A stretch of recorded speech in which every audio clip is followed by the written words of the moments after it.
अस्सलाम वालेकुम। कॉम्बिनेशन कैसे बनाए जाते हैं? कॉम्बिनेशन बनाते वक्त हर दवा का क्लिनिकल रिजल्ट होना चाहिए, किताबों का नहीं। आपका अपना ट्रायल होना चाहिए कि आपको दवा क्या रिजल्ट दे रही है, मरीज कितना उस दवा से फायदा उठा रहा है। मिसाल के तौर पर ऑक्सीडेंट में 5 दवाएं हैं। मौजूदा मरीजों के मिजाज के मुताबिक जो दवाएं हैं उसमें से पथरी पर जो काम करती हैं हमने उन्हें यकजा किया।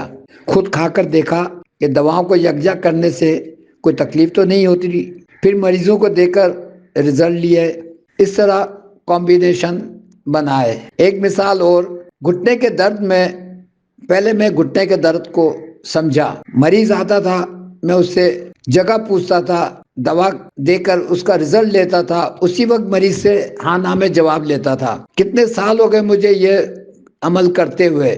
इतना दवाओं पे कॉन्फिडेंस आ गया मुझे कि ये दवा इस जगह काम करती है, ये दवा इस जगह काम करती है। और ये करते करते मैंने तकरीबन 12 दवाएं निकाली जो घुटने के मर्ज में काम आती हैं। अब 12 दवाओं को यकजा करना मैं नहीं समझ सक रहा था, मैं नहीं कर सका। मजबूरन होकर मैंने 2 कॉम्बिनेशन बनाए, 5 एक दवा का, 5 दूसरी दवा का। बिल्कुल इसी तरीके से मैंने उसको बताया कि ये पहला कॉम्बिनेशन कहाँ का काम करता है, दूसरी दवा का कॉम्बिनेशन कहाँ का काम कर रहा है। इस तरीके से कॉम्बिनेशन बनाए जाते हैं। और ये एक दिन में नहीं, मैं सबसे कहूँगा कि किताबों में पढ़ के कभी आप दवा मरीज से दे के अपने आप को खराब ना करें। दवाओं को समझें, उसके मिजाज को समझें, वो काम कर रही है इस दौर में नहीं कर रही है उसको समझें। सिर्फ किताबों में पढ़कर के दवाएं देना, क्या ये मोटे की दवा है, ये दुबले की दवा है, ये काले की दवा है, ये नीले की दवा है,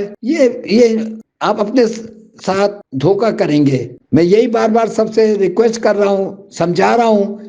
अगर कोई दवा पढ़ते हैं या कोई दवा बताता है आपको, ग्रुप में कोई बताता है और वो आप पहले नहीं आपकी प्रैक्टिस में है, तो आप जरूर पहले खुद खाएं, उसको समझें। अगर वो रिजल्ट दे तो मरीज को दे, वरना सुनी सुनाई बात पे अमल कर लेना अपने आप को खराब करने वाली बातें हैं। इसी मुनासबत से अब बुखार का जो कॉम्बिनेशन मैंने बनाए, टाइफोडियम मैंने देखी रिजल्ट नहीं मिल रहे, यूपेटोरियम पर फिर रिजल्ट नहीं मिले, कई दवाएं मैंने ऐसी खाई, मुझे रिजल्ट नहीं मिले। बुखार जो आजकल डेंगू का आया था, इससे पहले डेंगू का बुखार में वेट्रामेल्बम मुझे बहुत अच्छे रिजल्ट देती थी। जब मैंने देखा कि उसके प्लेटलेट्स भी कम हो रहे हैं तो मैंने उसके साथ प्लेटलेट्स की दवा नेट्राम्योर को सिलेक्ट किया, मुझे बहुत अच्छे रिजल्ट मिले। यही दवाएं मैं दोनों अलग अलग देता रहा, मरीज मुझसे खुश रहे और जिनको बताता था वो भी मुझे दुआएं देते थे। जब कोरोना आया, कोरोना के बुखार को मैंने समझा तो मैंने वेट्रामेल्बम, नेट्राम्योर और सपोर्ट के लिहाज से जो हम इतना केमिकल खा रहे हैं, एंटीडोट करने के लिहाज से मैंने उसको करियाजोट मिलाया, मुझे रिजल्ट अच्छे मिले। लेकिन जब मैंने मरीजों को देखा कि वो कंप्लेन कर रहे हैं कि हमें जिस्म में दर्द हो रहा है, कंधों में दर्द हो रहा है, कंधों में दर्द के मुनासबत से मेरे पास पल्सटीला अच्छी दवा थी, मैंने उसको रिप्लेस किया नेट्राम्योर से, मुझे तो ऐसा अच्छे रिजल्ट मिले।